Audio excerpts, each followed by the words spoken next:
Dear Mr. Obama, congratulations. U.S. forces acting under your command have hunted down and killed our nation's most notorious enemy. Many Americans are celebrating tonight, while others are more reflective.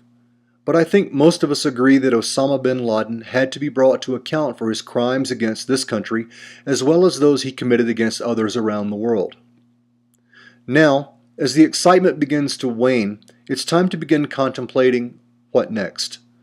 Bin Laden embodied our war on terror, and your predecessors invoked his name in launching wars against two nations.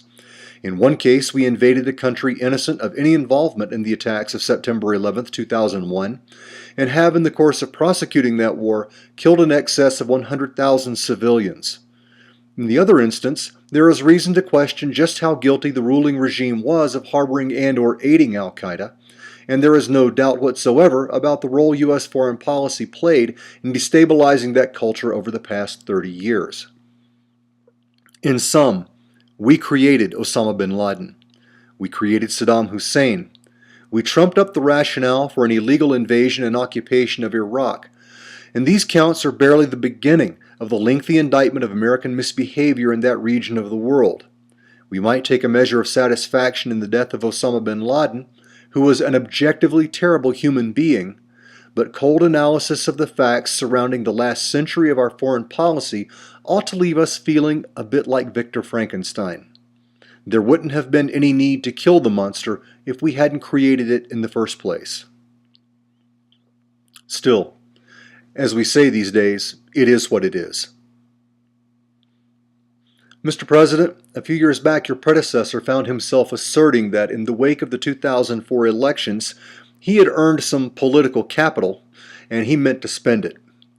Mr. Bush may have overestimated how much capital he had, but there is absolutely zero question that tonight you have as much political capital as you have had since election night, maybe more.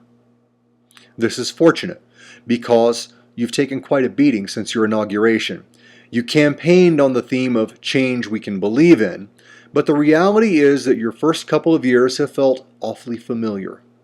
Your biggest victory up until now has been a health care bill that touched off a strong health insurance stock-led market rally the day it was passed.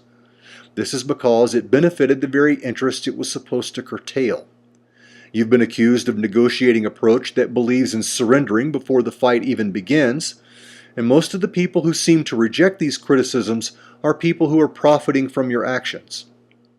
In other words, your first 2 years on the job have not climbed your legacy far up the side of Mount Rushmore. But tonight, despite all of that, you have political capital.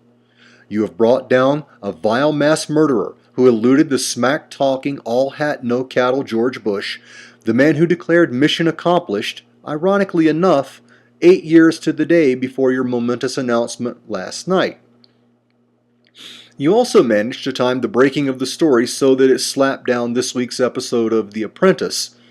It's hard to imagine that anyone at all watched the show, and those who appreciate the subtleties of political theater couldn't have scripted May 1st, 2011 any better if they'd had a magic wand to play with. Well played, sir.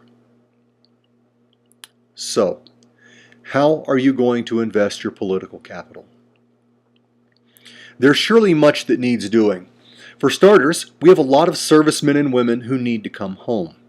Our infrastructure, which you talked about once upon a time, is still crumbling it. Fixing it would generate significant economic activity and generate millions of desperately needed jobs. We're still concentrating an obscene amount of money in the hands of the richest Americans. Our wealthiest 400 people have as much as our 150 million poorest, a condition that is as morally appalling as it is economically unsustainable. We're still pumping carbon into the environment at a rate that threatens to destroy our planet. Our competitors around the world are slowly but surely displacing us in our historical role as world leaders because they're educating their students while we administer tests to ours. And, by the way, that health care bill still isn't doing anybody any good aside from the health insurance companies that invested in it. We can't solve all of our problems in 6 years, Mr. President, but we can set ourselves well down the road. In one fell swoop, you've gone from being a man I thought could only win re-election as a result of Republican ineptitude to being a man who I think should now be able to win handily in 2012. And between now and January 2017, when you hand the reins over to your successor, there is every reason to believe that a man of your intelligence, wit, and charisma can lead an American citizenry that proved in November of 2008 that it really, really wants change. I have not been your biggest fan, Mr. President, because I'm not in the habit of confusing what a person says with what he or she does. Your record to date is objectively to the right of Richard Nixon's, and it's hard to argue with Noam Chomsky, who said in a speech several days ago that Richard Nixon was our last liberal president. Cynical, but true. This said, I'm also not so jaded that I would dismiss the actions of a president who truly worked toward greatness by spending his political capital on the goodwill of the nation. I'm ready to be your biggest fan, Mr. President. Please, spend your political capital wisely.